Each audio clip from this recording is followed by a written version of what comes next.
Hello, and welcome to today's webcast, brought to you by the Center on Knowledge Translation for Disability and Rehabilitation Research, or KTDRR, at the American Institutes for Research. The Center on KTDRR is funded by the National Institute on Disability, Independent Living, and Rehabilitation Research, known as NIDILRR, in the U.S. Department of Health and Human Services Administration for Community Living. I'm Donna Mitrani with the Austin office of the American Institutes for Research. I also want to thank my colleagues Ann Outlaw and Shoshana Rabinovitsky for helping with logistics and technical support. In today's webcast, Madeline Sklar will share 11 effective ways to elevate your presence on social media using a variety of tactics, tips, and tools. She'll cover a number of topics, including branding, content curation, engagement, analytics, live video, and more. Just a reminder, the webcast today is being recorded so we can make the archive available for later viewing. If you do not want to be recorded, be sure you do not make any comments or ask any questions in the chat box. Before we start, I want to point out that we do have cart services available. The link is posted in the chat pod in the upper right corner of your screen. Now, without further ado, I'd like to introduce our speaker, Madeline Sklar, who is a serial entrepreneur, community builder, and leading social media marketing expert. She has 22 years of digital marketing experience and 13 years of social media marketing experience under her belt. Each week, Madeline hosts the Twitter Smarter Twitter chat that brings people together in an active one-hour discussion revolving around Twitter marketing. Since launching 3 years ago, it has reached over 6 billion impressions. She also hosts the weekly social ROI chat that's presented by Managed Flitter. Madeline interviews leading social media and marketing experts for her Twitter Smarter podcast and co-hosts the weekly Communities That Convert podcast. The Huffington Post named Madeline one of the 50 most follow women entrepreneurs in 2017. Thanks, everyone. Now let's get started. Madeline? Yes, I am here. Thank you so much for the wonderful introduction. I really appreciate that. And welcome everyone to the presentation. Big thank you to the Center on Knowledge Translation for Disability and Rehabilitation Research. I really appreciate you all for having me and for all of you here attending. In this session, I'm going to share ways you can elevate your presence on social media using a variety of tactics, tips, and tools. We're going to be covering a lot of different things here. We're going to be talking about branding, content curation, engagement, analytics, live video, and a lot more. So you already know a little bit about me, so we don't have to spend too much time on this, so we'll just go ahead and jump right in. I'm going to share 11 effective ways to elevate your presence on social media using a variety of tactics, tips, and tools. So before we start, let's take a quick review of these items. We're going to look at branding, consistency, how often you should post, content curation, evergreen content, how to use hashtags, the importance of images, engagement, analytics, live streaming video. I told you this is a lot of stuff we're going to look at, and tools. So we're going to start with branding, as this is an extremely important part of your overall social media marketing strategy. You want to be sure that you have your logo, your fonts, your color scheme, and graphics all being consistent on your social media sites. Your organization's brand should be easy to identify. And you want to have great images on your site. You want to have a really great profile picture and a great header image. You want to have a compelling bio. People want to know who you are and what you do, so it's really important to have a bio that stands out. And just know that social media is a crowded place, so you want to find ways that you can stand out from everyone else. Look at what others are doing in your space. It's always a good idea to take a look around. What are other people doing? Because this will give you really good ideas. Now, let's start with a worldwide, highly visible brand like Coca-Cola.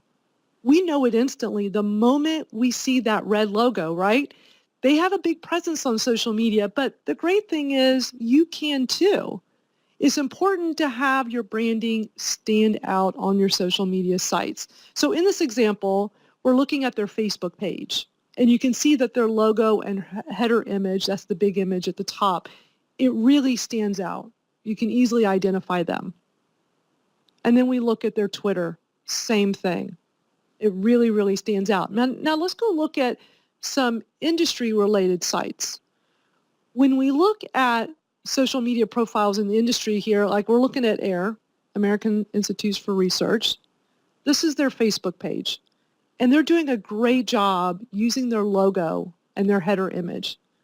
You see the logo on the left side, and you see that header image to the right of it.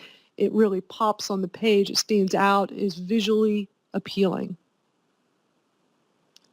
And then we go over to their Twitter, and you can see that their branding is really standing out here with the logo, with the header image. The header image is very similar to the one we just saw here on Facebook.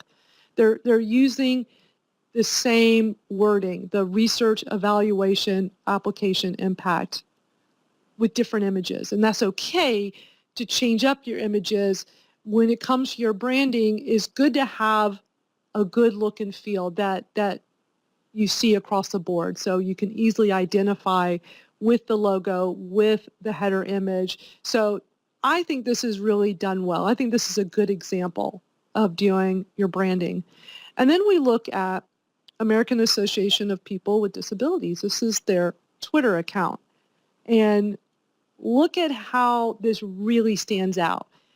They've got their logo on the left side, but then on the right here, that's their header image. Sometimes you'll see it referred to as a cover image, and it just pops on the page. And know that you can change this up at any time. You can always change it with things that are going on with your organization. But this is a great example of utilizing their brand. And then this is their Facebook page. And same thing, and you just easily identify. So when I'm surfing around and I'm on social media, I go from Twitter to Facebook, that brand stands out to me. And that's important. You want to look at your profiles. Are they matching your brand? Are they consistent with your brand? Then we look at AUCD, Association of University Centers on Disabilities. I love this Twitter profile. It stands out. I don't know if anyone wants to take a guess. What stands out on here? It's that profile picture. Look at what they did. They converted their logo into a little Twitter bird. So I think this is very well done. They're having some fun with their logo. Now, I know not everyone can change up their logo. I understand that. But this is really done well. That is a really fun way to utilize their logo on Twitter. And then here is their Facebook. So it looks visually appealing on their social media sites. Looks really nice. And now we're looking at National Disability Institute. This is their Facebook page. Looks really good. Great logo. And then for their header image, they're doing something very interesting. They have a video in there. If you go to the profile, you'll see this is a video that plays on here. So you can do this for your Facebook page only. You cannot do it for your groups. You cannot do it for your personal profile, only for your page. And what you can do, you'll see with the arrow, at the bottom of the arrow, it says video. So in your navigation on the left side, if you click on that, you can get into your video section. Now this is something that everyone can do. Anyone that comes onto your profile, they can click on videos and see all the videos in here. You can create playlists in here. So you could take a group of videos, create a playlist of just very specific. Maybe you have some videos of a weekly show that you're doing, a weekly video show. You can put them all together in a playlist, but what you see here is showing all the videos. And so you can come in here, grab one of your videos, and make that part of the header. You can see this has already received 1,900 views. That's amazing. You can get a lot of traction on your videos just by putting that over as your profile video. And in this example here, I'm showing you this on my profile because you've got to be logged into your profile to do this. And so if I put my mouse over the image here, over the big cover image, you can choose a photo or video. You could take one of the videos that's already on your profile or you can upload one. You want to spend time branding your social media profile so they really stand out. And so, having a nice image like this, something that matches your brand, can really help you stand out in the crowded space of social media. And now we'll look at consistency. Consistency is really, really important. If you're going to stand out on social media, you've got to be consistent with what you're doing. And this is where I see a lot of people failing. Consistency is key in your social media marketing. You want to be consistent with the look and feel. We just went through that with the branding. So that's one part of consistency, is the branding. How are you presenting yourself on your social media profiles? But you also want to be consistent in the content you're producing. What are you putting out there? What are you sharing on your social media? So when we are looking at our brand on here, we're looking at the aesthetics of the profile. So we're looking at the brand, but we're also looking at the content. We're looking at the tone, the voice. All of this is extremely important. With the content, how are you expressing yourself on there? How are people seeing your message? What is your message? And what is that voice that you're putting out there? So you really want to think about these things as you really start looking at your social media and focus on consistency. Now you want to take your branding elements, your style, and share it. When I say consistently, start doing this daily. Start putting out your content on a very regular basis and put it out there so that people will easily recognize it. I want to show an example of someone I know. Her name is Subi Zimmerman. She's also known as the Instagram expert. And she uses pastel colors and the same fonts. She's very consistent with the way she is presenting her social media posts. And it's really to the point where you see this and you start recognizing her brand and her style without even having to see her name on it. When you look at this, you see those pastels when you're going through her site, and you just see these really nice colors, and it's consistent the way she's doing this. So if you have brand colors, colors for your brand, you may want to start putting together posts that reflect those colors, the brand, so that it really stands out. It's a great way to stand out on social. And here's some more examples here, just going through her Instagram and seeing these really nice posts, these really nice consistent colors. You want to make your social engagement a habit. It's really important to engage with your community regularly. You don't want to just post and not do anything else. That's a one-way street. You want this to be a two-way street. You want to post on social media, but you also want to engage, and you want to do this regularly. You want to get on your social media sites and see, what are people talking about? What are they saying to you? So always check your notifications every single day. Make that a consistent part of your strategy. So posting content daily and sharing it consistently so that it relates to your industry, your story. If you just post things that are not relevant to your industry, you're going to have a hard time getting people to connect, to talk to you. If it's related to your industry, it relates to your story, that's when you'll see things change. You'll see that shift with your social media, because people want to connect, they want to talk to you once they start seeing those posts. Here's an example here on Facebook with the Association of University Centers on Disabilities, and I was just looking at the different types of posts that they're putting out, and they're doing a great job of posting good, relevant content every single day. They're being very consistent with this. And here's a post, very well done, where they just took a photo and said, "What a morning." And our friends from Rooted in Rights, and you see it in blue because they tag that organization. And by tagging them, they're going to get a notification that they were tagged in this photo. And that's a great way to get more people to connect and to share. They got 12 shares on this post. They got 31 likes. So little things like that, tagging the people you're talking about, that can go a really long way. Now, I'm known for social media marketing. That's my thing, is social media and especially Twitter.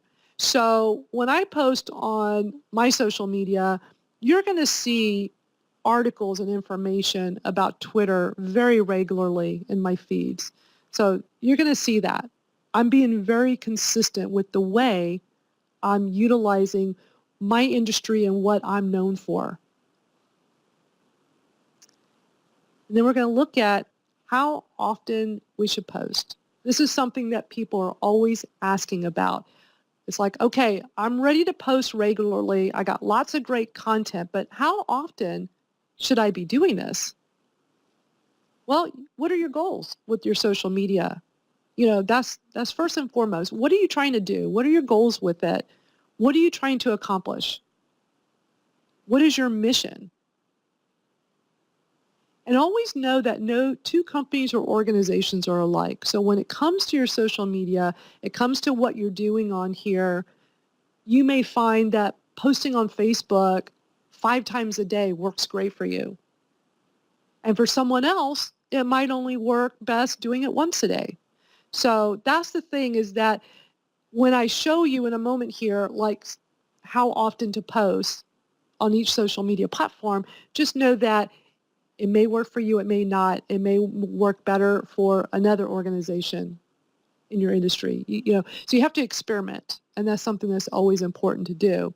There's so many factors you have to consider here. What is your industry? What are your demographics? For your demographics, is it primarily women age 30 to 65, or is it men and women age 18 to 35? You need to know what your demographics are, and that will help you with where to best post and how often. And also, how much time can you and your team invest in your social media? You want to try to make this so that you can be very consistent and post every day, but it depends on how much time you can invest into this. Now, according to CoSchedule, and CoSchedule is a really popular calendar tool, what they did is they looked at 10 data-driven studies to see how often you should post. And they came up a list of how often you should be posting on social media. And as I said before, I'm a fan of experimenting. You're going to have to experiment with this, because you might find that these numbers work great for you, or you might find that you need to tweak it a bit and find your happy place. So let's take a look at this. Facebook, 1 post a day. That is good. I've been doing that myself for quite a while, and I have found that to work very, very well. 1 post a day. This is on your Facebook page. We're not talking about personal profiles or your groups. We're just talking about your Facebook page. And then there's Twitter. And they're saying Twitter 15 times a day. Now, some of you may be going, 15 times a day, that is too much. If you're new or just starting out on Twitter, I would start with 5 tweets a day and then work your way up. I think 15 is good if you can spend time every day on Twitter and get on there and tweet and talk to people, engage and listen and see what's going on and use the hashtags, and we're going to talk more about hashtags later. Then 15 a day can work very, very well. You can schedule some of your tweets. We're going to talk about that a little later. So for some of you, you may be going 15 is way, way too much. But if you start using Twitter a little more regularly, you will find that 15 is actually not that many. I personally tweet anywhere from 25 to 50 times a day, easily. I tweet a lot. I'm what they call a power user on Twitter. And I use it a lot because it works great for me. And you might find that it doesn't work well for you, and that's okay. You do not have to use all of these profiles and use them all every day. But find the ones that work best for you and works best for your demographics, for your community, for your audience. Go to where they're at. Instagram, they're saying 1 to 2 posts a day. And I think that posting on Instagram, I've seen changes in this. And so I'm not so sure that 1 to 2 times per day is really working anymore. What I'm seeing people do is they're slimming it down. They're doing 1 to 2 posts per week, not per day. But then on the flip side, you've got Instagram stories, and Instagram stories is becoming really popular, and that's where you do these 15-second videos. It's very similar to Snapchat. And that's something where people are posting throughout the day. They're telling stories throughout the day. Now, for this article that CoSchedule put out, they're talking about just your regular Instagram posts with a photo. So 1 to 2 posts per day. But again, I'm seeing this to be more like per week. But there's something you would want to experiment with. LinkedIn, 1 post per day. And I've been using LinkedIn for quite a while, and I've been doing 1 post per day, and that works well for me as well. So I'm not surprised with that number here in this article. So if you are not posting on LinkedIn, you might want to rethink this. LinkedIn is not just for people looking for jobs. I know that's what a lot of people think when they hear LinkedIn. Oh, that's the place where I post my resume. LinkedIn is so much more than that. It is really a great place to go and be seen and to connect with people. So if you're not using LinkedIn, you might want to take another look at it, because you might be really surprised at how well it works for you. And then in the article, they said Pinterest, 11 pins per day. Honestly, I have not been using Pinterest nearly as much as I used to. And if I was, I don't think I would be doing 11 pins a day. I think that's a lot. But if you are really big with using Pinterest, and I know a lot of power Pinterest users, they're doing lots. They're doing like 20 pins a day. So if you like using Pinterest and you find it works well for you, then I can see where 11 pins a day will work very well. But Pinterest is one where you want to consider if you're not currently using it. And I think there's a misconception as to what exactly Pinterest is. You know, Pinterest is a site you hear about where, oh, there's recipes and bridal information and travel photos of destinations that I would like to go to one day.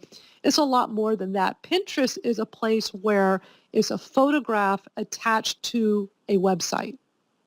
So Instagram is a photo you upload, but Pinterest is a photo that you already have on a website. So let's say you have a blog and you've got your photo on your blog. You want to post that on Pinterest, and it sends people to your website. You know, all these social media platforms, they want you to stay on their platform.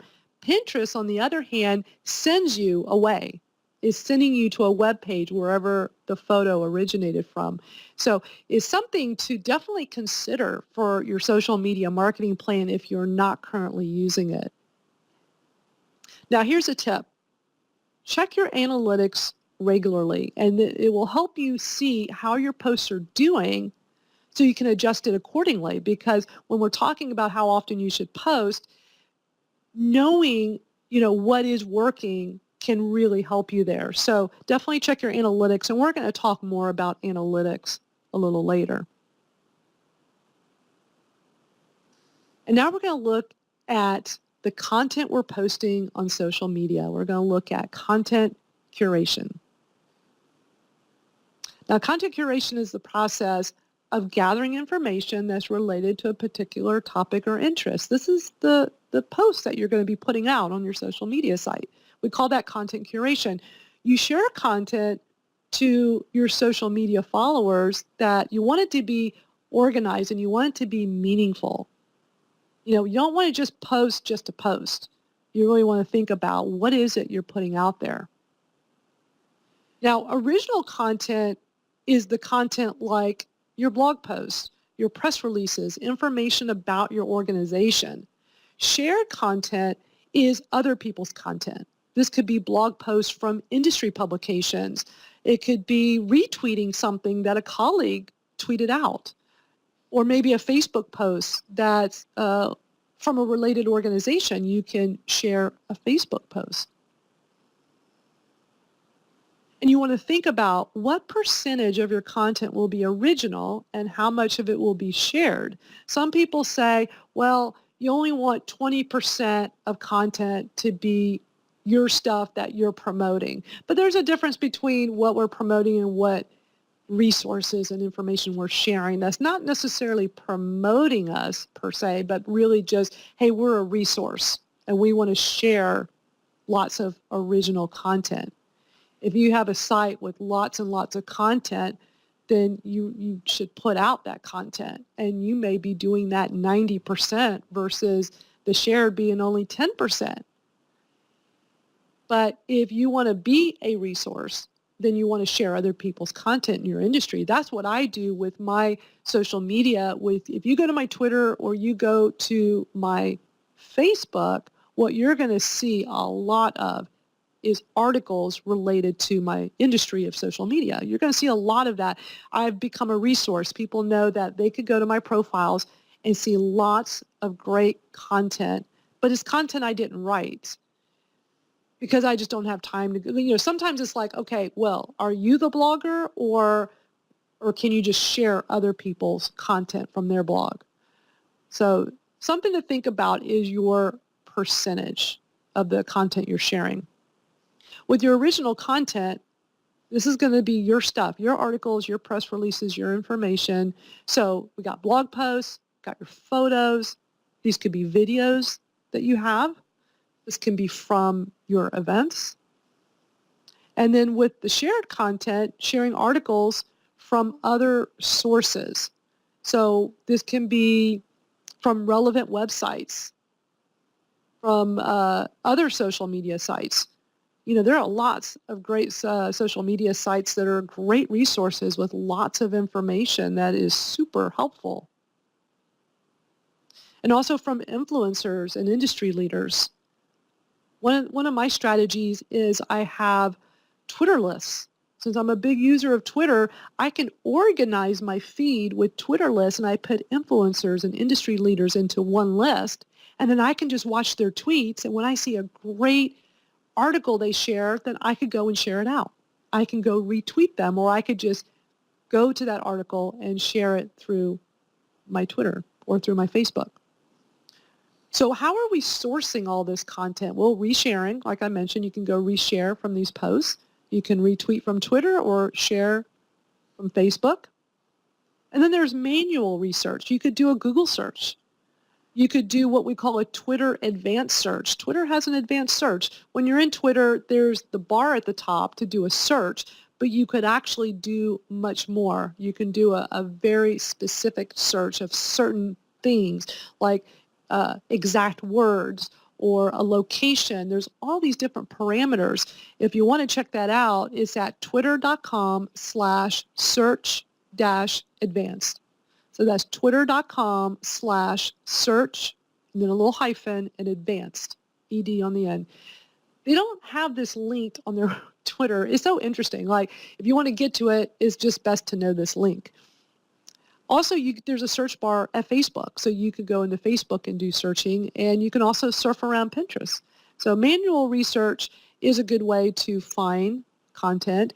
And then there's Feedly, feedly.com. This is a free tool, a free website, where content curation is aggregated, which means it's just grabbing all of this content from the latest post from, say, a publication or a blog, or you might have heard the term RSS feed. You can put the RSS feed from a popular blog that you like, put it into Feedly, and then every time there's a new post, it will pull it in for you so you can read that content, and then you may want to turn around and share it on your social media. So when it comes to the content curation, you want to think about your message and goal for each post. And compose your content with purpose. You really want to think about what it is you're putting out there.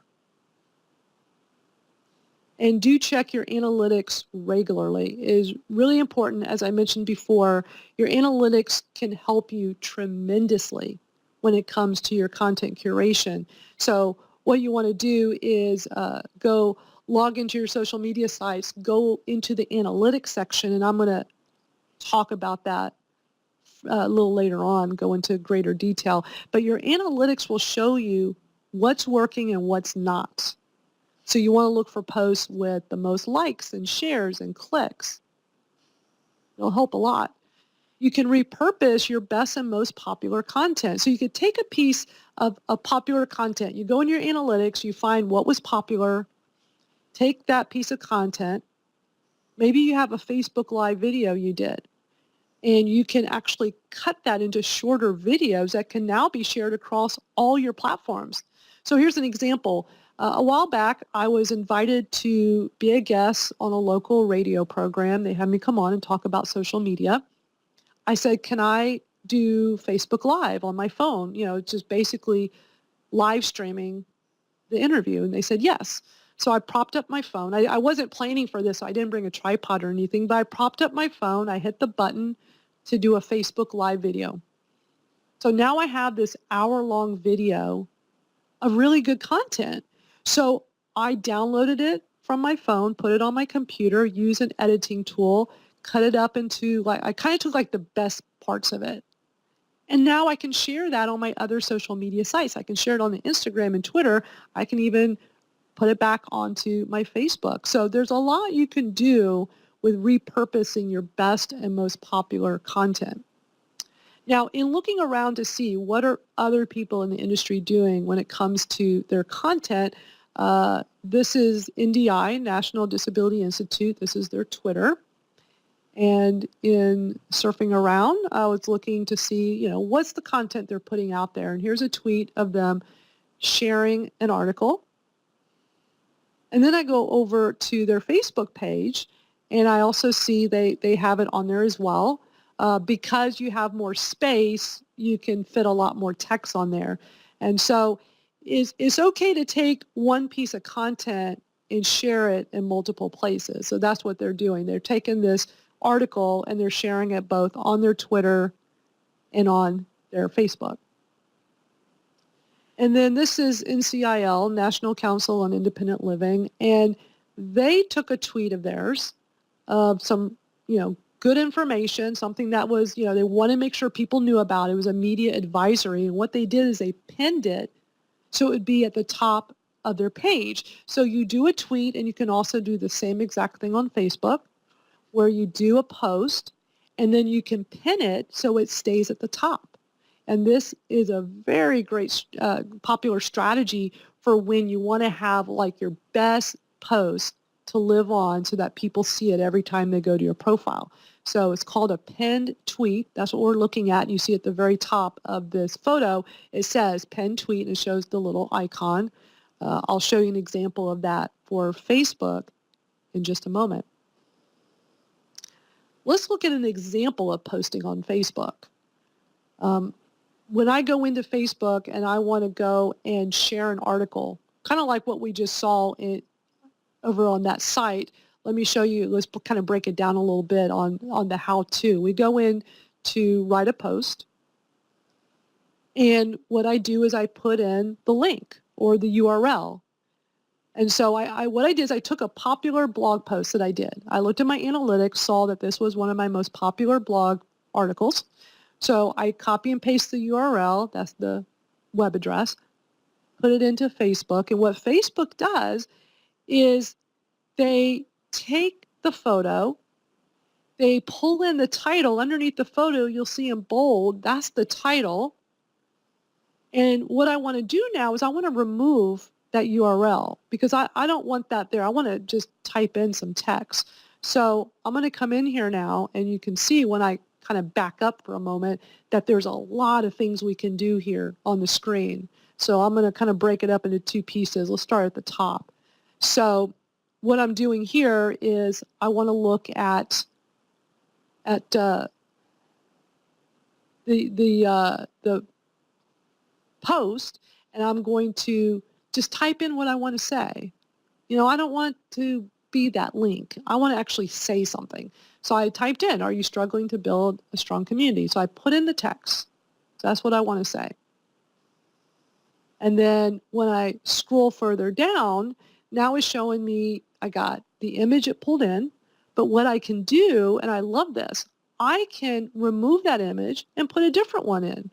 Maybe that's not the best image. What it's going to do is pull in the image that's on that site where the article is. So let's say that you are using someone else's content. You grab the link, you put it in here, but it's not it's not really the best photo, or maybe there's no photo at all. You can actually come in here and add a photo. So I could remove this one and add in another one. I can leave this one and add another.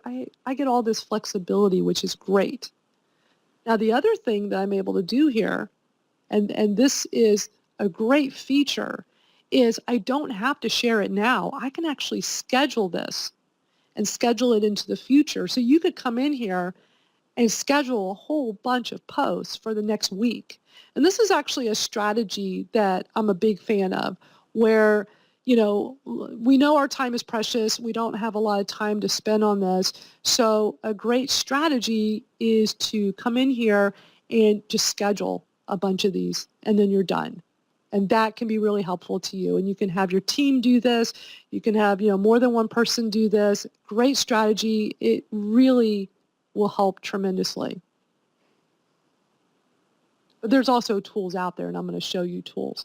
And the other thing you can do, like I mentioned before, is pinning it to the top of the page. And you can see there's where it says pin to top of page. So when you do this, it will now stay at the top. And you'll see the little icon. And this is really a great feature. If you're not utilizing this on Twitter and Facebook, I definitely recommend you do this, because you can take your best piece of content and put it at the top, and you can leave it there for however long you like. Maybe it's just for a week or just a few days, or maybe you want it on there for months. So something to think about is that really good piece of content to stay at the top of your profile. Now, there are tools to schedule. So with Facebook, I actually like that we can do all the scheduling there. We don't have to leave. We just stay in there and schedule. But there's also tools, and I want to show you one that I use quite a bit. It's called Buffer. It's just buffer.com. And rather than doing the post directly into Facebook, I'll just come in here, and I use it for Twitter. I use it for Facebook. I use it for LinkedIn, and I will just share posts. And this is what it looks like. I schedule them in, and then I have a schedule in place. So like this shows you a post that's going to go out at 12:18, and then the next one's going to go out at 7:25. So I can set the schedule to be whatever I want it to be. And the great thing about these tools is that they work for both desktop and for mobile. So maybe you're on the go, or maybe you're just not going to be at your desk today and you can't sit at your computer. You can actually do this from your phone. And that's great. That's one of the benefits of using these types of tools. All right, so we've talked about content curation, how to put your content out, the different types of content. We call that fresh content. Now, that's like what's happening right now, or content that you are wanting to share right now. But now we want to look at what we call evergreen content. And this is going to be information that does not get old or expire. So this is content that is good today, is good tomorrow, is good next month, maybe even 6 months from now. So this is your generic articles and information. This could be lists. Maybe you have how-to videos. You might have a list of FAQs on your website, or just some resources, and maybe some reviews, and even videos. A lot of us are doing videos now, right? Videos are becoming very, very popular. So go through your videos and see what content do you have that doesn't really expire. It's just good, generic type of content that can be your evergreen content. Now, evergreen is not news articles about the latest trends. It's not going to be event announcements. It's not going to be about stats or numbers that are going to go out of date. It's not going to be seasonal information either. Evergreen content retains relevance. So it's not about time sensitive, and this is going to be stuff that will continue to drive traffic even after it's been posted. So that's why we want to utilize our evergreen content. And you want to be sure that is interesting, is relevant, is timeless. These are all important parts of this. It's content that you can share again and again. and also what I like to refer to as set it and forget it. And I'm going to show you a tool in a moment where we're able to do that. So when we go back over to my buffer, this is what I prefer to use for scheduling. And I can go in here and actually find my best performing tweets that I could reuse again. You'll see analytics here at the top.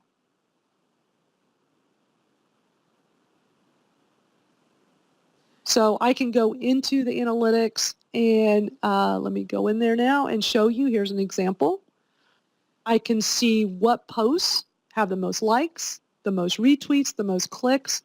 This can be very helpful in determining what I should consider reusing, so I can have content that I can basically set and forget. And if I'm just scrolling through my analytics here on Buffer, I can also see the little blue button that says top tweet.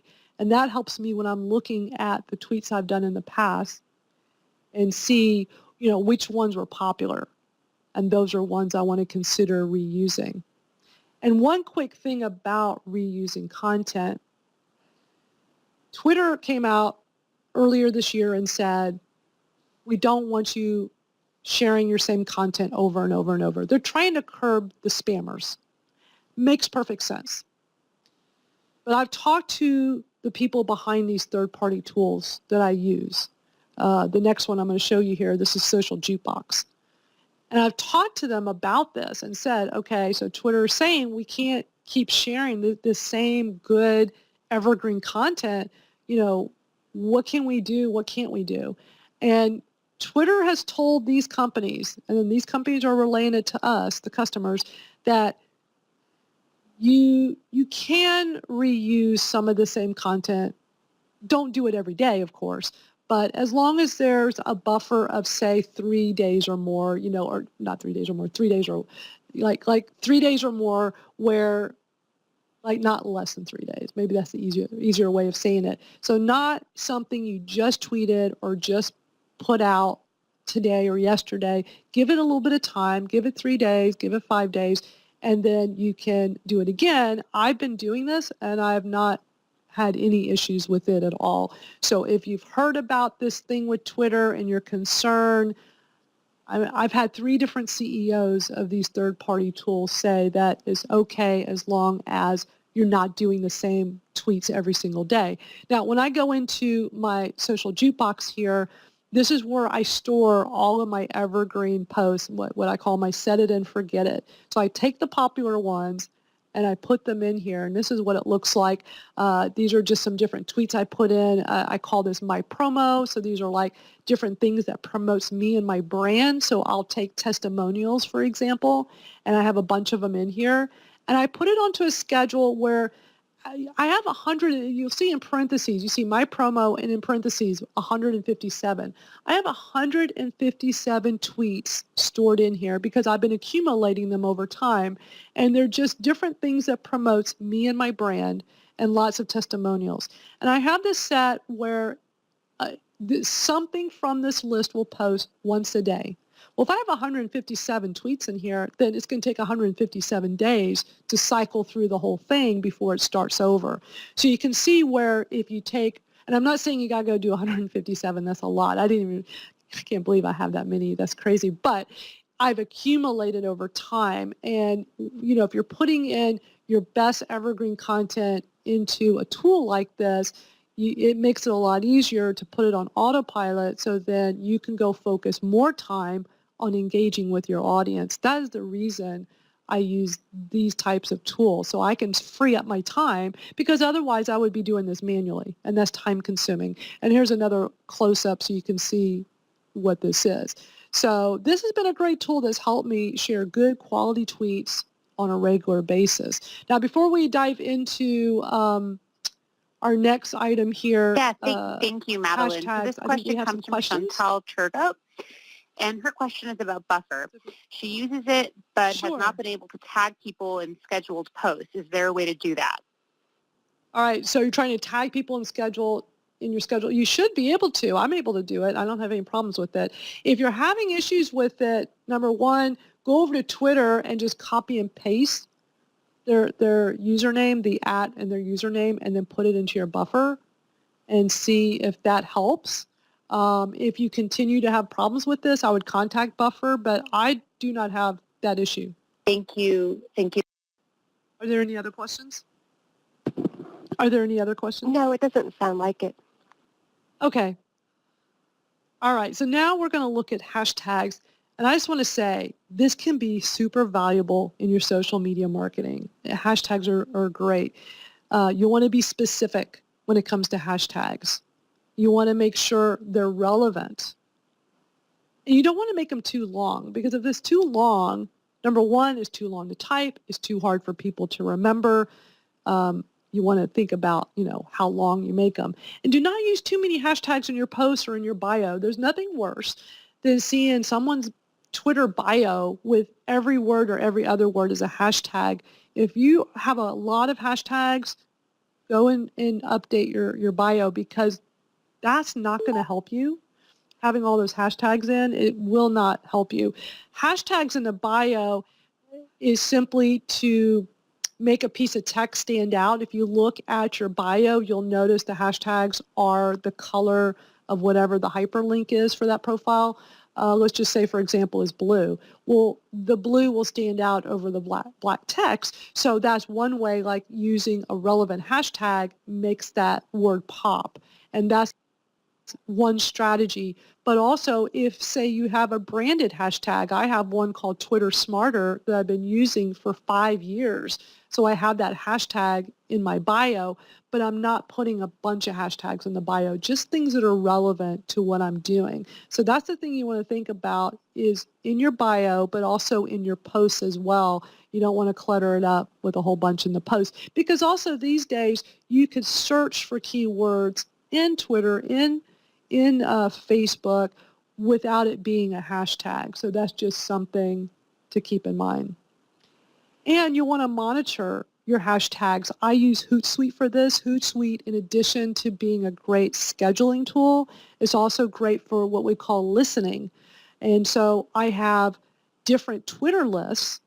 And so like, let's say my Twitter Smarter hashtag, I can have my Twitter list, but I also can have a search. So I'll put in my pound Twitter Smarter as a search term and save that as one of the columns in Hootsuite. And then I can easily look and see who's using the hashtag along with me. So that can be really helpful. Monitoring with Hootsuite is a really great strategy and something to think about doing if you're not already doing.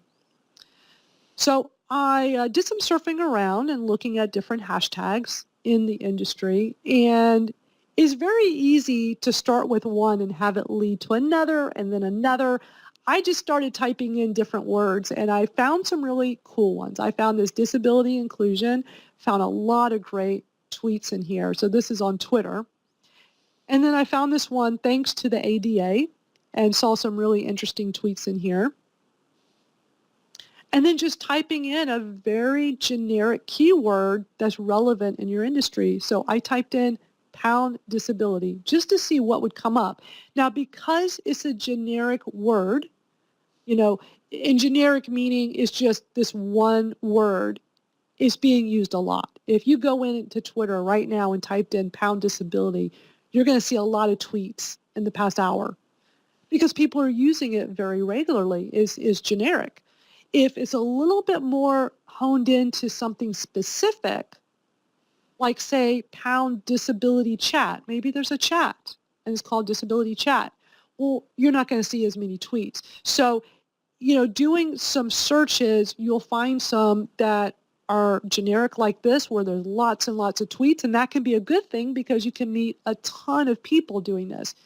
But then on the flip side, if you're using this as a hashtag when you're tweeting, just know that it's going to go, it's going to start at the top of the page when you post it, and it's going to move down very quick because it is popular. So maybe only a handful of people will see it. So that's the thing with hashtags, with real general terms versus something a little bit more specific. And so, looking on here, I found disability employment, found some really interesting tweets in here. And then I found a Twitter chat. And if you're not familiar, check this out. It's really cool. It's Do Network. And they had a chat last month talking about disability issues. And I thought this was really interesting. And it's co-hosted by Do Network Org and Disability. And I saw that they actually have another chat coming up. So I just want to say Twitter chats are one of the best ways to connect with like-minded people on Twitter.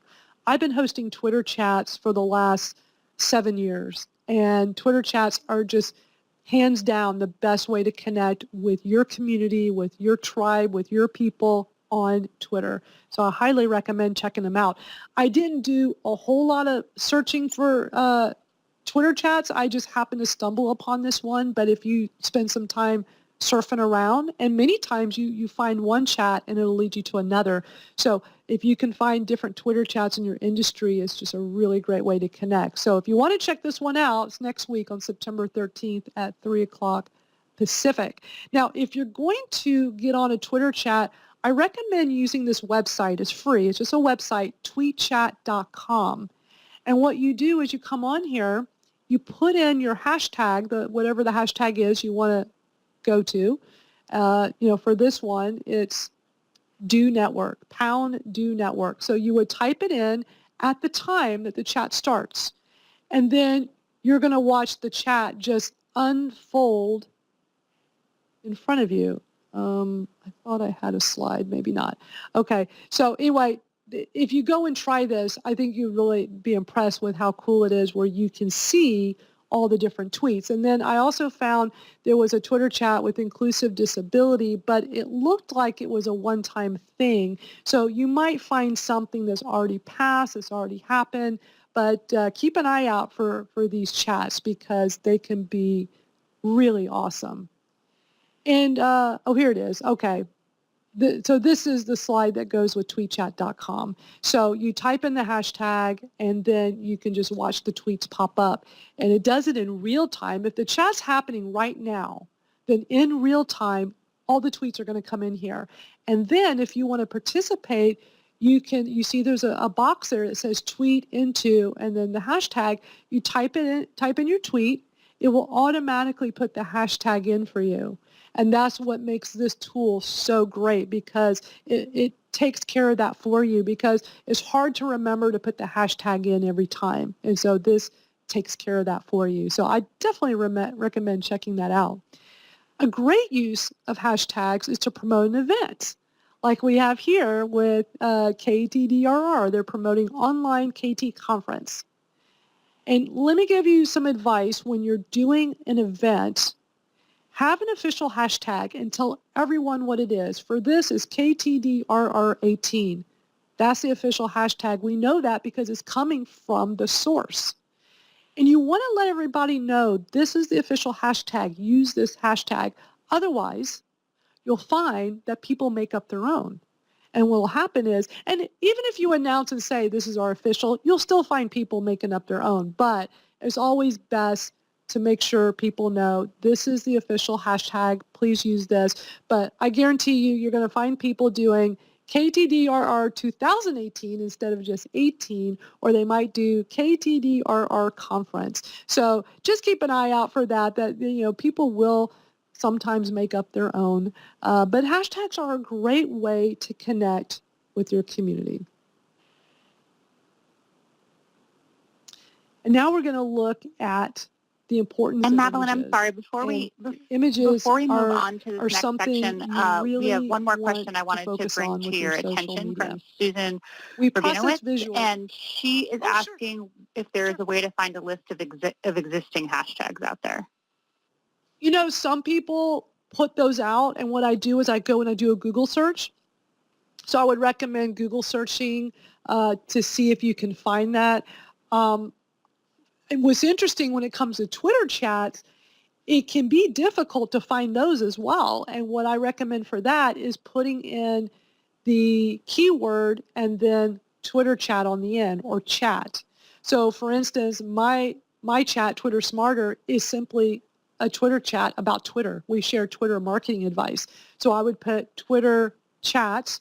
If I was a fan of baseball and I want to find what are related Twitter chats or hashtags, then, baseball hashtags, baseball chats. Try different keywords into a Google search and you might find that help.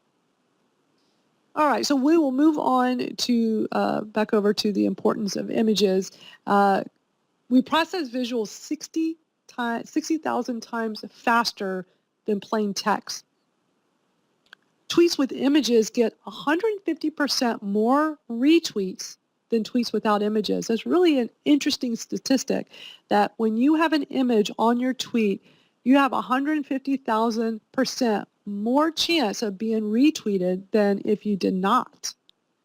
And then Facebook posts with images generate 2.3 times more engagement than posts without them. Social media content will generate 94% more views if it contains visual elements. So this is something that's really important. We want to have our visuals in our social media. Views of social media posts can increase by 48% if it contains both images and videos. So something to really think about. Look at the types of posts you're putting out there. Do they have images?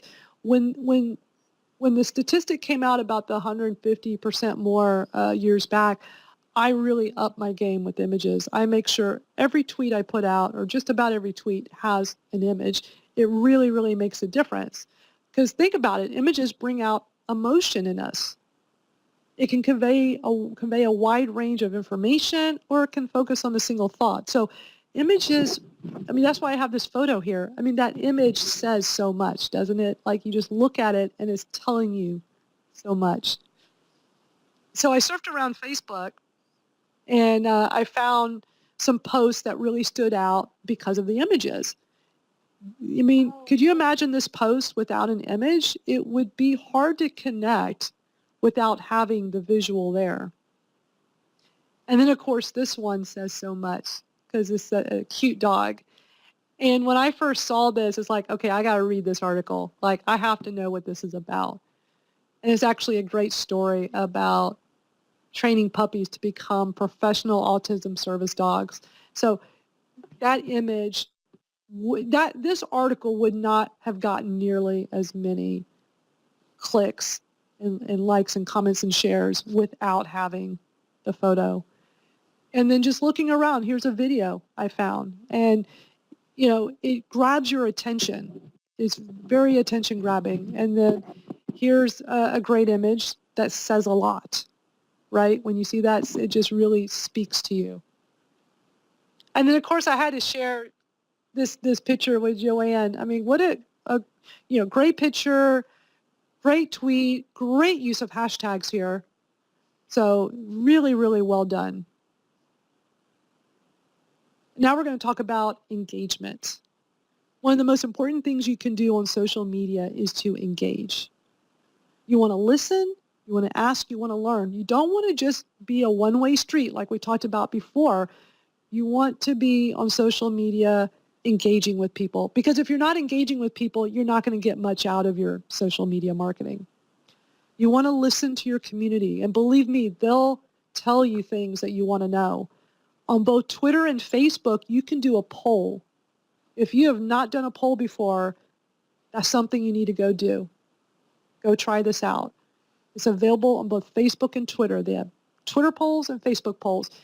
I use this all the time. I love to ask questions to my community. One of the things I do is I put out online training on how to do social media, how to do different things with Twitter. I will put out a poll asking, what should I do next? Do you want more Twitter courses from me, or would you like one about Instagram? Would you like one about LinkedIn? Like, I listed different things. And I thought I knew what the answer was going to be, and I was wrong. It was not what I expected it to be. So listen to your community, because they will tell you things that you want to know and you need to know. And ask them questions, engage with them. Do this regularly. You can learn about their needs and wants from doing this, doing those polls. You'll also uncover like-minded people. You'll discover your fans, your followers, and your advocates. Now, I found this video from this Facebook profile, and it's a video where they tag the person that they were wanting to connect with, and they also use some hashtags here.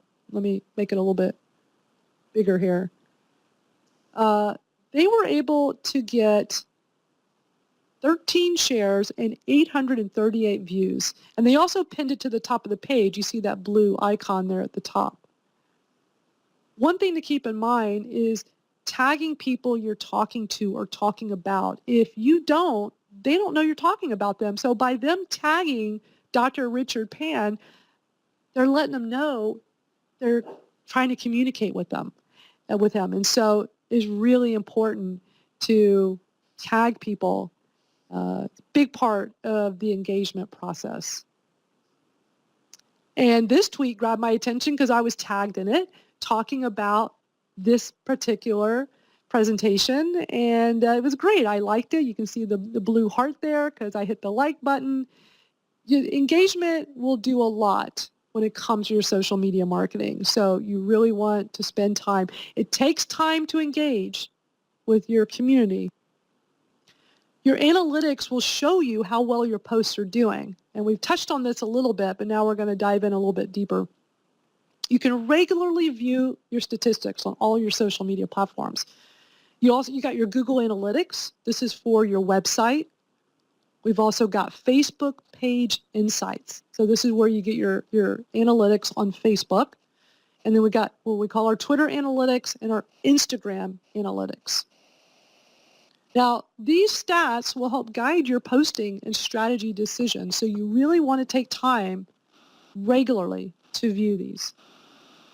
You want to test, you want to analyze and find what is working when it comes to your social media, and let this data guide you in your success. So let's look at the different ways we access. So when we're on Facebook, and we're using mine for the example because you have to be logged into your account to see the things we're going to look at. So I'm on my Facebook page, and at the top I see insights. When you're logged into your Facebook page, you'll see insights at the top as well. No one else sees this, only the people that are logged in to your account that you give access to. Now, when I come in here, I can access not just the last 7 days, it's showing me the last 7 days here, but I can also look at today, I can look at yesterday, and I can also look at the last 28 days. So this is great information that shows me the summary of everything. And you see on the left sidebar in the navigation, there's lots of things to click on. If you've not done this before, spend a little bit of time and go through each one of these items. You'll be really surprised at all the great stuff that's in here. Now, as I'm going through this, I'm looking to see what's standing out in my Facebook Insights. And this is a video I did recently, and so you can see it jumps from a very low reach to a high reach and high engagement. So when I click on that, I can get all the details. I can see how many people it reached, how many video views. I can look and see how many people liked it, how many people did the love. There was even one that was angry. So you can get a great picture here of everything that's going on with your Facebook analytics. Now, when we switch over to Twitter, this is only available at twitter.com, only for desktop. You can't do it on mobile. So you go to your twitter.com, you're logged in the pull-down menu, you'll see analytics. You click on that. And also below it, you will also see it says view your top tweets. You can also click on that. But either way, that'll get you into your Twitter analytics. And then there's also Instagram. We can go into our Instagram analytics, and you go into, because here's the thing about Instagram. They added the analytics recently, and it's in you have to have a business account. And when we sign up for Instagram, if you've been on Instagram for a while, you're on as a personal profile, you can actually come in here and switch it in the settings to a business profile. And You could always switch back if you don't want. Okay, these slides were a little bit out of place. Going back to Twitter for a moment, I apologize. I don't know what happened here, but here, back on Twitter again, when we first go into the analytics on Twitter, because I do have a few more slides to show real quick, you get a 28-day summary here, and below that you get a month to month, and you can scroll down and see month to month how you did. And then you can also see a 28-day period with the impressions. These are the top tweets. You can scroll down and you can see how it's highlighted top tweets. You get a lot of information here. And at the top right, you click on the last 28 days, and it's going to show you, how you've done the last 28 days, but you can also do just the last 7. You can do a start and end date, look at something specific, a date range, or you can just go back through the last 5 months. And then you can click on one of the tweets in there and get a lot more information to see the impression, the engagement, and all that information. And then also, if I go into my buffer, because I use Buffer, I can go into the analytics there and see, how those tweets are doing. If I'm at twitter.com, what I just showed you, I can see everything. It doesn't matter if I did Buffer. It doesn't matter where I posted. I can come over here to these analytics, and this is everything I've posted, no matter where the source, whether I did it at twitter.com or I did it through a third-party tool. But if I come over to my Buffer, because I do use this regularly, I can look at just the tweets I had already posted here and look and see what were my top tweets, and that can be really helpful. Now we go back to Instagram. So with Instagram, we're looking at the analytics. When you're on your profile, at the top, it shows you the number of visits. And we saw how we could switch it to business. If you don't want to keep it as business, you can switch it back to personal, but you don't get the analytics if it's set for personal. So it's something to think about. Now, when you're in here, they give you a lot to look at. You get these insights with the interactions. You can see the locations, which is really helpful. You can see the age range, the gender. This can be super helpful with your demographics, trying to get a grasp for who is following and connecting with you on your Instagram. And so I definitely recommend spending some time going through this. Very, very good information there. And now we're going to look at live streaming video. Live streaming is the hot thing now.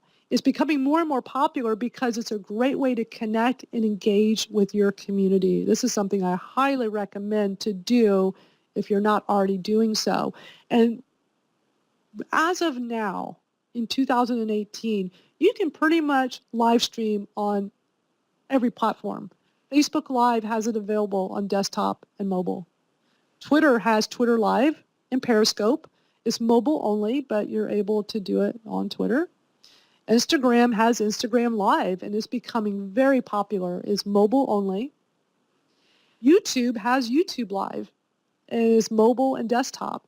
So you can go onto all of these platforms and be doing live streaming video. So basically, you hit the button, you're going live, and people are able to come on, see you, connect with you. There's a chat box. They can chat with you. This is great for interviews.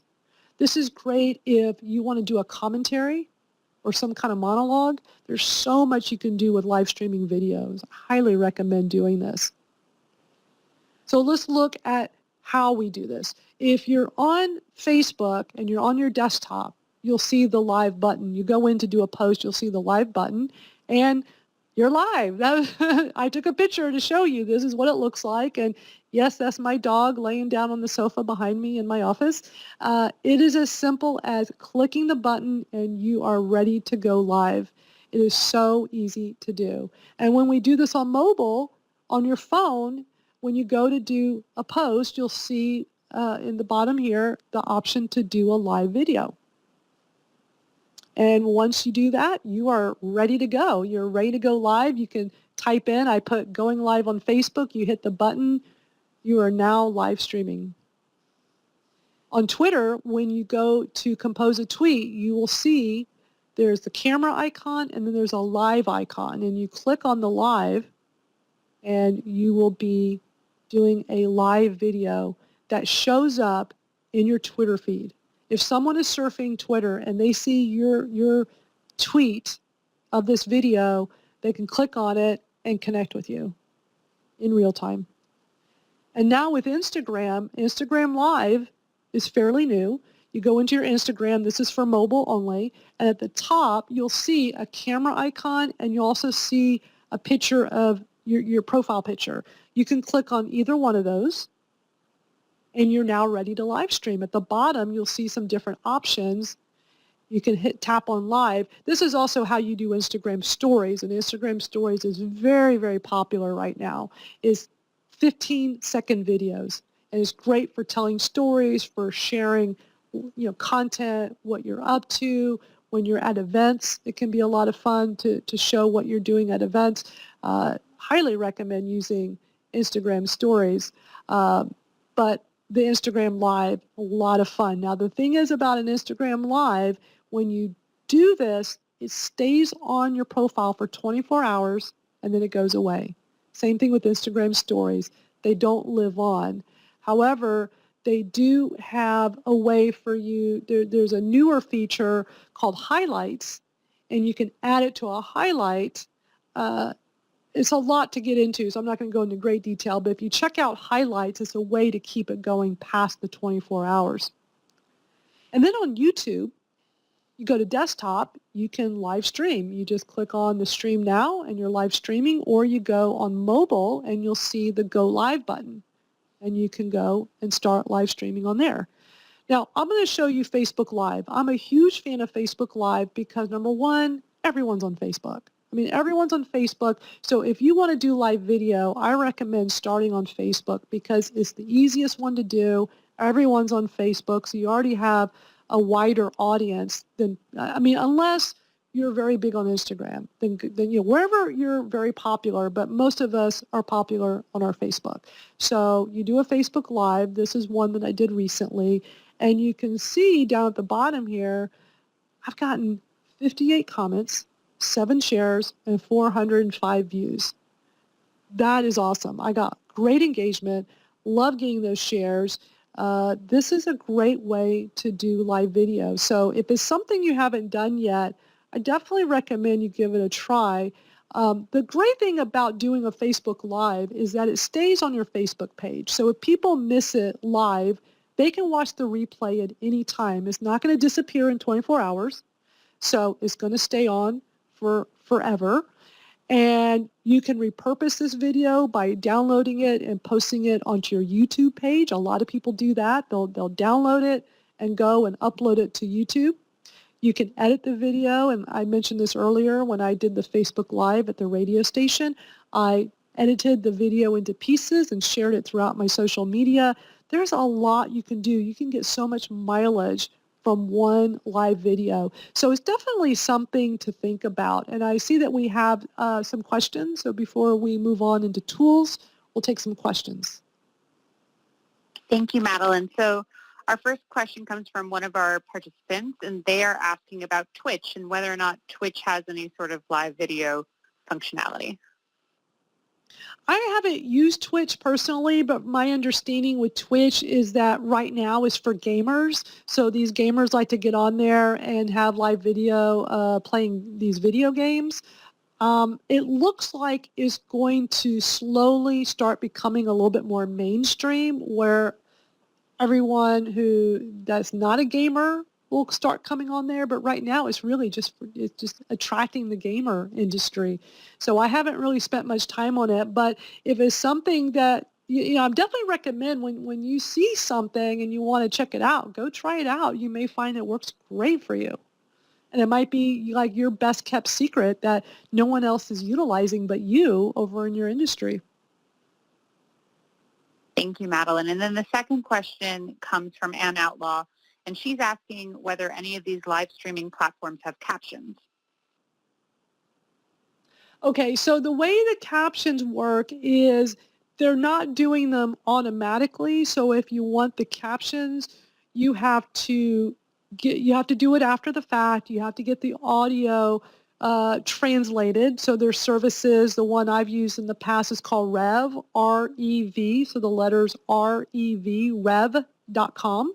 It's very popular. It's $1 a minute. So if they're long videos, it could get a little pricey, but it's pretty cool to try it out. They actually have a real person who goes and transcribes it, and then they give you a Word document with the whole thing, and they have like 99.9% accuracy, and every time I've used them, it's been in perfect condition. You take that transcription, and there's a way to load it into the video to get the caption. Facebook has their own way of doing it. Like, they all have their own ways of doing it, so I recommend just Googling to get the details, or just go to YouTube. I've always found that if you want to learn how to do stuff like this, you go to YouTube, you type in what it is, and you will find a bunch of videos of people showing you how to do it, and it's all free information. Now, there is an iPhone app that is super cool that will actually put up the words as you speak them, which is really cool. It's called Apple Clips. That's the name of is strictly for iPhone or iPad. So Apple Clips, C-L-I-P-S, is the coolest app, because what you do, you turn it on, you start creating a video, and as you talk, it puts the words up. And it's funny because you'll start watching it while it's doing it, and it's very distracting. But it's really neat because you don't have to go through a process of getting videos transcribed. If you're willing to do the video on an iPhone app or on an iPad, it can be a really neat way to have it done quickly and easily. So there's all these different settings for the different ways to have the captions look. So it starts off with no captions, and then you go through the different settings, and then you'll see the different ones. And one will be that as you talk, they just kind of zoom up on the screen, and then you have one where it's like a bar at the bottom, and it just scrolls across the bar. So I definitely recommend trying it out. It's a really neat tool, and it can save you a lot of time of having to get the audio transcribed and put into the format for that. So I hope that helps answer the question. Yes, thank you. Any other questions? That was it for now in the chat box, so I think that we are good to continue on. Okay. Let's look at tools. Tools are a great way to help you save time. There are lots and lots of tools out there. I have tools that I use every day that I recommend, but it doesn't mean that there aren't others out there that you can use, that you can try. So we're going to look at the ones that I'm using. I literally use these every single day. So we've got Hootsuite, Buffer, and Social Jukebox. These are scheduling tools. Hootsuite goes a little bit above and beyond, because I mentioned earlier, in addition to scheduling, you can also use this to listen. So and TweetDeck does the same thing. So if you're already using TweetDeck, it's basically the same thing as Hootsuite, where they have columns on the page, and you just look through the columns of information. And it takes a little getting used to. It's a little different, but it is a really great way to stay connected with everybody, see what people are talking about. If you're looking for an all-in-one tool, Hootsuite is really great for that, because it works with all the social platforms, and you can post, you can listen, lots and lots you can do. And we'll go into a little bit more detail about that in just a moment.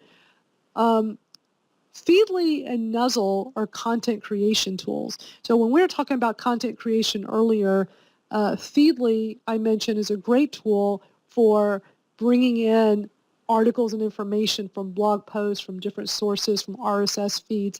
And then there's Nuzzle, and Nuzzle has been a really neat tool that I've used that pulls in articles and stories and information from ones that your friends are reading and sharing. And it's really interesting the way that one works. And then there's Canva, which is a graphic design tool.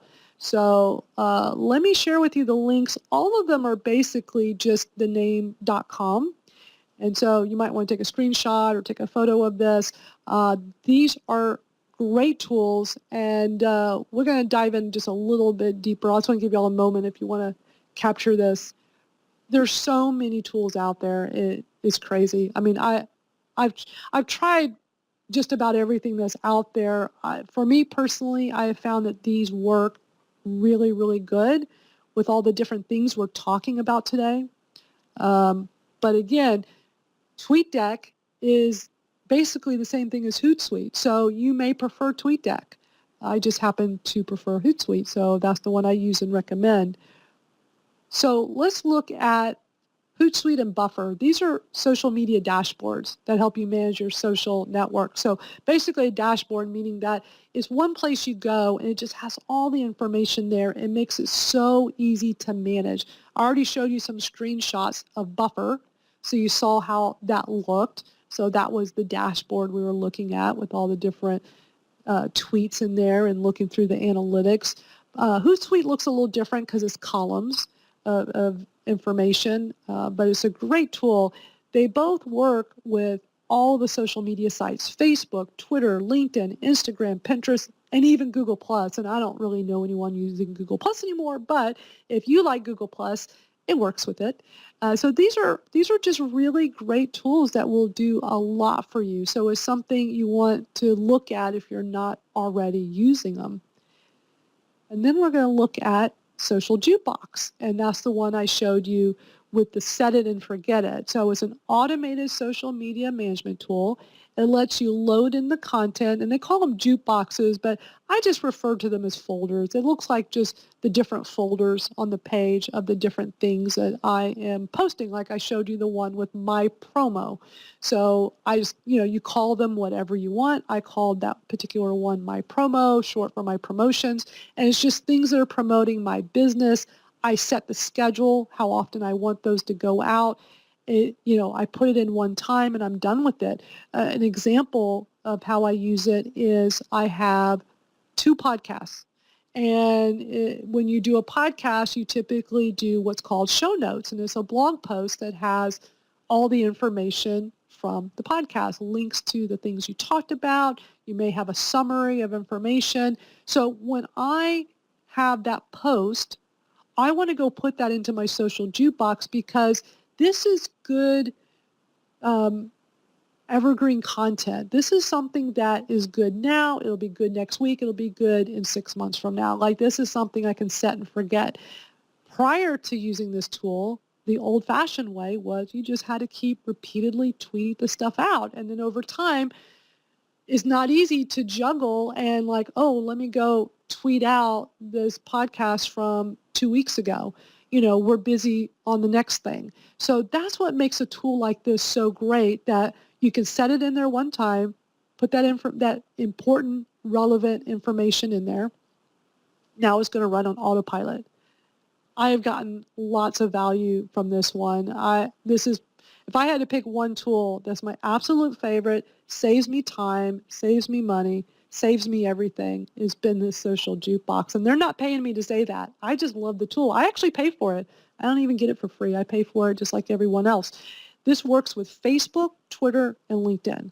So the thing is that I do want to stress is that if you're going to automate posts, with Twitter, we tweet a lot, right? We post a lot on Twitter, and that's the standard because the shelf life of a tweet is so short.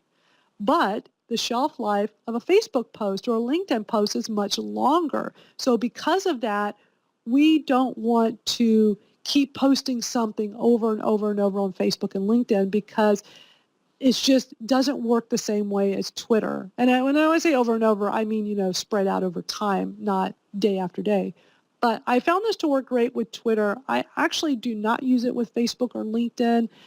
If I did, I would make sure that those posts were stretched out over long periods of time, maybe where it goes out once a month, really up to you with your discretion over the type of post. But with Twitter, the thing is about Twitter, I could do a tweet right now, and I could, and people see it, and then I could tweet it later tonight and catch a whole different time zone of people. right? So Twitter just works a lot differently. It's not going to last because of the short shelf life, whereas if I post on Facebook right now, you're more likely to see it tomorrow. It's just the way the algorithm works. It's just the way the lifespan of the post is. So this tool works great on Twitter. That's from my experience. Then there's Feedly and Nuzzle. And so Feedly is a news aggregator that helps you organize, read, and share your content. So when I say aggregator, that means it's like pulling the content in from a variety of sources. So as being a social media marketer, I mentioned before, as a resource, people see me as someone that is always sharing good content relevant to my industry. So I use Feedly to go pull in all this great content that I could go read, which is helping me learn more. And then I can take the good stuff from that and go share it out to my community, whether that's through Twitter or Facebook or wherever it is I want to share it. I do it primarily with Twitter. Then there's Nuzzle, and I mentioned that before, is a news feed based on what your friends are reading and sharing on social media. It is a really neat tool when you set this up, and these are free.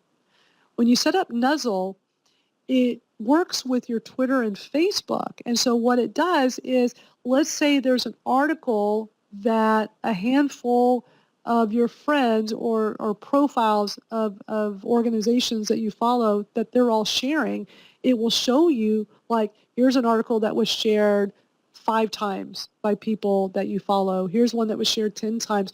You'll see what are the popular articles within your circle of the industry. And this can be really helpful because, number one, it's getting you information that you might miss. I have found articles through Nuzzle that I would not have seen anywhere else. So it's been really helpful for that. So definitely recommend trying it out. It's a really great tool. You might find it really useful. And then there's Canva. Canva is amazing. I am going to tell you, I am not a graphic designer. I am not good when it comes to creating graphics. But with Canva, and they got a free version and a paid version. I use the free version. It is amazing. They have templates. They have all these different layouts. I can create something that looks really nice, looks really fancy, that I could use on all of my social media.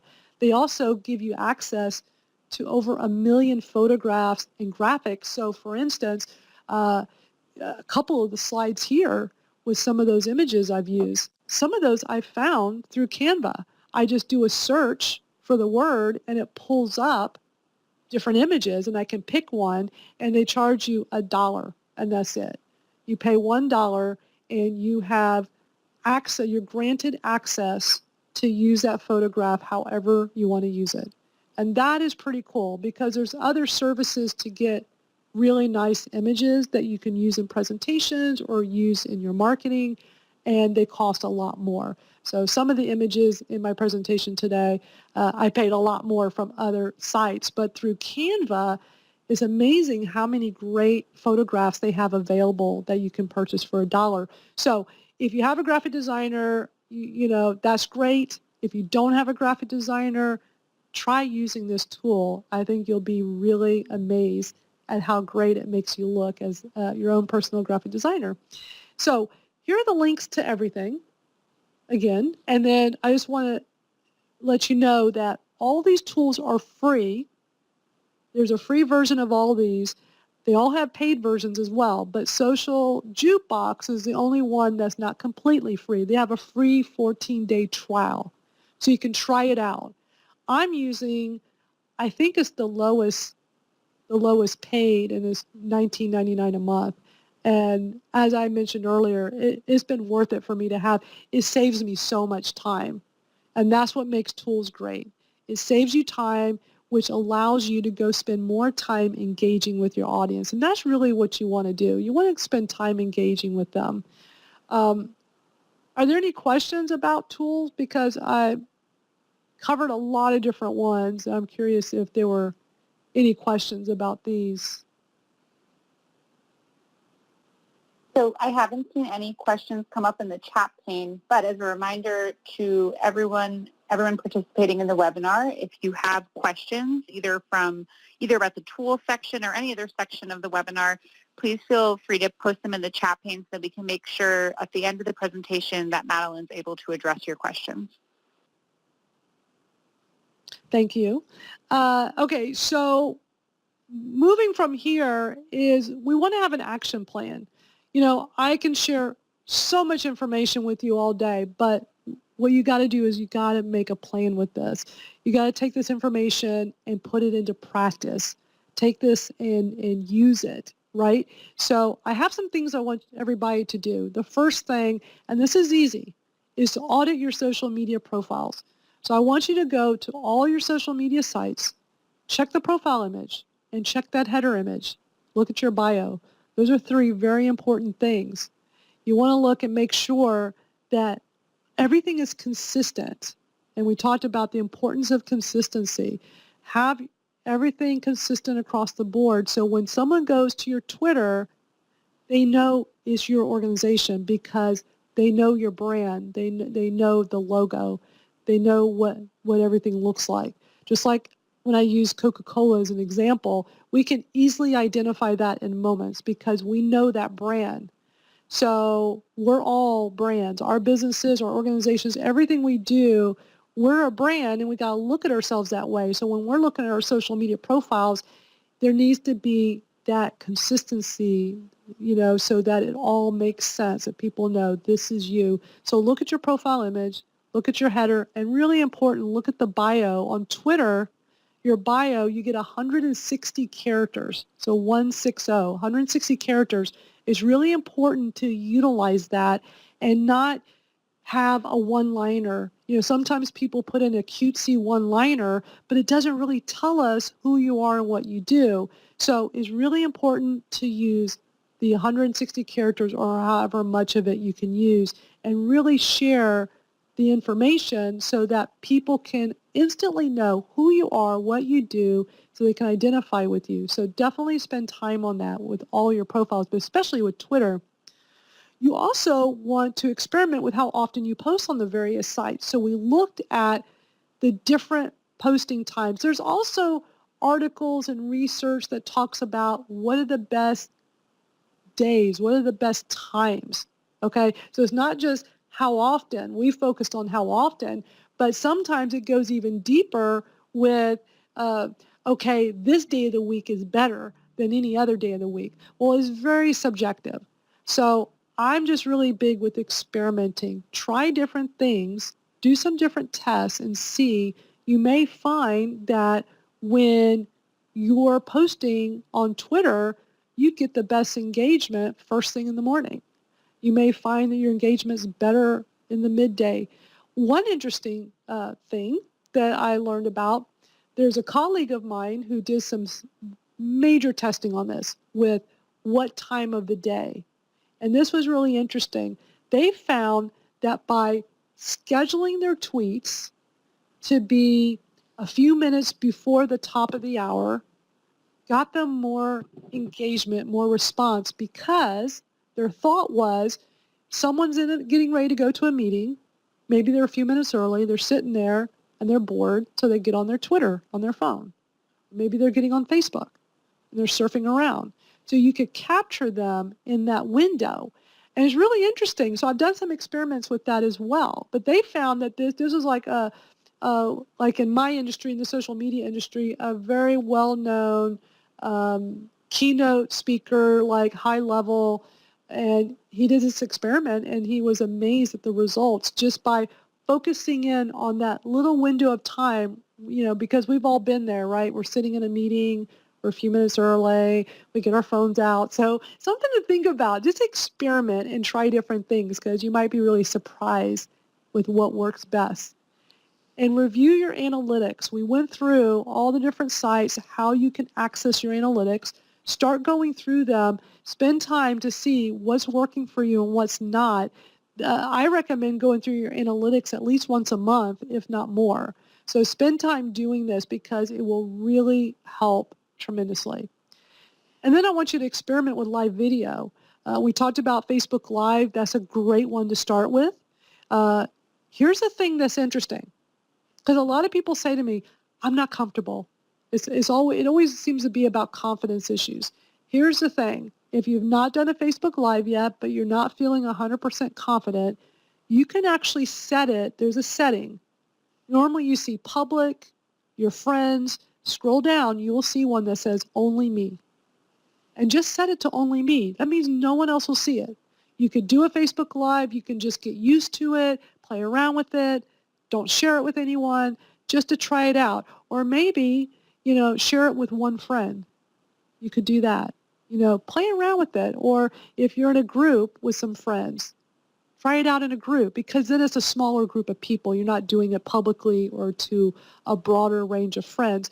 But experiment with the live video, because live video has gotten really, really popular. It is a great way to connect.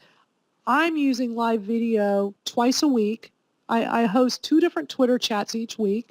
And what I do is, and this was an experiment. It was an experiment to see if people would want to go from Twitter after a Twitter chat and come over to Facebook and watch me interview the guest. And it worked. People loved it. So what I do is every week after my Twitter chat, and like I said, I host 2 different chats, one on Tuesdays and one on Thursdays. After the 1-hour Twitter chat, we move over to Facebook and I interview the guest on live video. And all of this is free. That's what's so great. It doesn't cost anything to utilize the live video feature. Now, if you want to interview someone, you would need a third-party tool, and those actually do cost money. But there are some low-cost ones, and if anyone's interested and want more information, I'd be happy to send that to you. So you can feel free to get in touch with me, and I'll get that to you. But I would start experimenting with live video. This is where everything is going, is video. So that's something you definitely want to spend time on. And if you want to see examples of it, just go over to my Facebook page. Is facebook.com/learnwithMadeline, all one word, Learn with Madeline, or you just type in my name, Madeline Sklar. I happen to be the only Madeline Sklar in the world, apparently. So if you type in my name on Facebook, you will find me. But I'm doing this on my business page, so you'll see my personal profile. Go to my business page, and you know how we saw on Facebook on the left side in the navigation, you'll see videos, so click on videos. And you can go back and see my different videos, and they'll give you an idea of how an interview works, utilizing the live video feature. And then also, try tools. You'll be amazed at how tools will save you so much time, and time is money. So it can really be very beneficial. I love tools because it allows me to go spend more time connecting with my audience. As I mentioned before these tools came along, we were all having to do this manually, right? We couldn't schedule anything, so we were just, tweeting something or posting something. And there are plenty of people that say, hey, isn't that how social media should be? You shouldn't be scheduling things. I'm not scheduling anything that's engaging, like where I'm engaging with someone. I'm simply scheduling an article or a piece of information to grab someone's attention that brings them to me, so now I can engage with them. So I hope that makes sense. I'm basically casting that wide net, bringing people over, so now I can go and converse with them. So scheduling information has been super helpful. So check out those tools and see if any of those are helpful. And if you have any questions on those, I can answer them now, or you can get in touch with me later. And I'm definitely here for questions. Real quick though, here are links to, again, you type in my name, you'll find me everywhere, but these are the links to my different social media platforms, and also my website, MadelineSklar.com, and my email, Madeline@MadelineSklar.com. But I'm happy to answer any other questions. Don't be shy, and there is no question that is dumb or, I'm not one of those. Ask me anything, because we covered a lot. And hopefully at this point your brains are not exploding with all this information. And you may have to go back through the recorded video to go back to some of these things. But if you have any questions, we're here live right now. I'm happy to answer anything you got.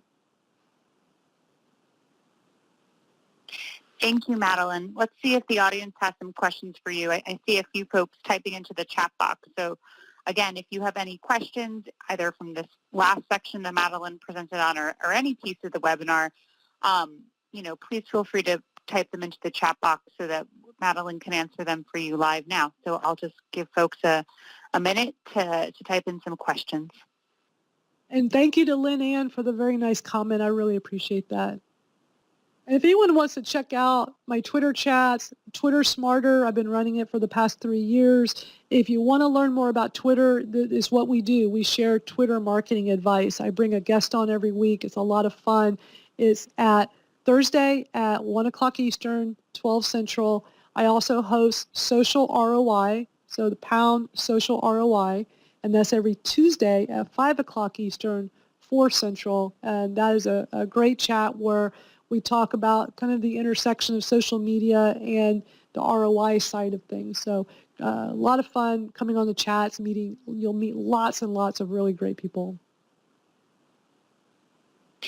Thank you. And so we have a question from Brittany Smith. She is asking, why would I spend $1 on images with something like Canva when you can download images for free offline? Is there a difference? Well, okay, so interesting question. So are you talking about downloading, like going to Google and downloading free images just from doing a Google search? Because you can, the only way you can do an image for free and there's what we call royalty free, and it doesn't mean free, it means royalty free, that person gave you permission to use it in your marketing. So with Canva, it's $1. Now there are some sites where you could get some free images. There's one called Pexels, P-E-X-E-L-S, Pexels.com. The thing is, I've been doing this a very long time, been doing digital marketing for 22 years, social media as a business for 13 years. These free sites like Pexels, they're great, but the images are not high quality. They're okay quality, but they're not like great. When I go to Canva and I do a search, I find really good images. I also use Big Stock Photo, and it's bigstockphoto.com. They're a little pricey, but those are the best images. Like, I find amazing images there. So that's the only thing. Okay, Google. All right, let me tell you, Brittany, and this is for everyone, probably my biggest piece of advice for the day. Do not take something on Google that you found for free and use it anywhere. You can get sued for this. It is a serious deal. Do not put it on your blog. I mean, technically, you could put it into a social media post. I've not heard of anyone getting sued or getting in trouble for just, finding something for free in a Google search and putting it into a tweet. People seem to do that all the time. But a blog post, you have potential of being sued for a lot of money. They like to make examples out of people doing this because these photographers, it's their art, and you're allowed to use it if you use these services that you pay this licensing fee to use, or a site like Pexels where they have free and you are given the permission to use it. So I would be really careful with the Google. You can get into a lot of trouble. Oh, and then Madeline, a follow-up question from Brittany. Yeah. Once you buy an image from Canva, do you have rights to them in perpetuity? Right. Okay. So when you're using the Canva, here's how Canva works. So I see the image, and let's say I'm doing a PowerPoint presentation, and what's also great about Canva is they actually have the different layouts. So I can click presentation, and it's going to already have the exact dimensions, and then I go pick a photo, and it pops it in there, and I can make it bigger or smaller or whatever I want. When I'm done creating this graphic, got my image, maybe I have some text in there, whatever it is I'm putting together, I'm done. I'm ready to download this and have access to it. It's going to stop me and ask me to pay the $1. And you have 24 hours to make any changes. Now, once you download this, you have the right to use it. You pay the $1. I mean, if you want, they'll have the fine print giving you all the details about the royalty-free image and your rights to it. My understanding is you can use it forever. You download it once, use it forever. But if you need to make a change to it, let's say the 24 hours go by and you're like, oops, I need to go back and make a change, you'll have to buy it again, the $1. So that's the thing that I know about that is, get it exactly the way you want. Otherwise, you'll pay again. But $1 is pretty reasonable. Okay, so if there are no additional questions, our time is about up. I want to thank Madeline Sklar for sharing her social media insights today. We hope you will take a few minutes to give us some feedback about the webcast by filling out a brief evaluation. We will send an email with the evaluation to link everyone who registered, and you should expect to see that email sometime later this week. Again, thanks to everyone for coming today, and I also want to thank the AIR staff that helped with planning and logistics. And of course, we want to thank NIDILRR for their support to offer these webcasts and other events. We look forward to seeing you at future KTDRR webcasts and at our annual KT conference, November 5th through 9th, 2018.